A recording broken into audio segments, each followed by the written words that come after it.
And despite the delay of President Trump's tariffs against Canada and Mexico, some local businesses are still a bit on edge over the ramifications of those tariffs if they should end up in place.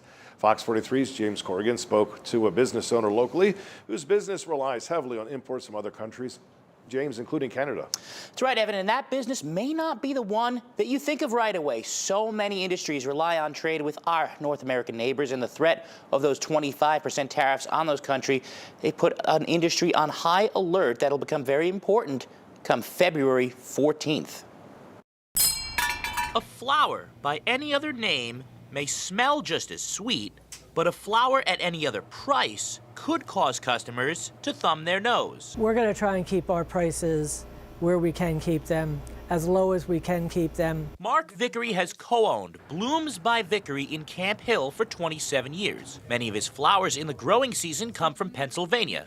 But in the off-season, his and many flower businesses rely on imports, with around 90% of cut flowers in the United States imported from elsewhere, including from Canada. A lot of the things we get from Canada are the Gerber daisies, lilies, snapdragons, and a lot of plants come from Canada. The price of those flowers would likely rise if a 25% tariff against Canada was to take effect, leaving customers to feel the thorns. What that means for us is that those prices will be sent on to us, the florist, so our prices will jump on certain items by 25%, which means then, of course, the consumer suffers too.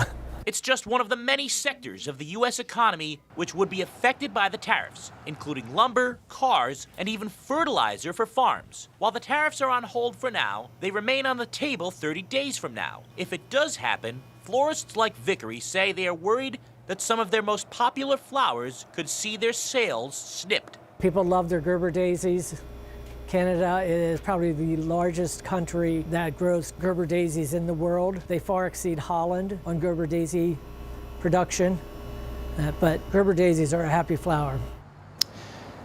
And Vickery says his wholesaler had to arrange for 3 trucks of flowers to cross the Canadian border last minute before midnight tonight when those tariffs were to take effect, and those tariffs, of course, are now delayed. But the threat of them still hangs over the heads of many local businesses here in Pennsylvania. Evan. All right, Fox 43's James Corrigan. Thank you so much.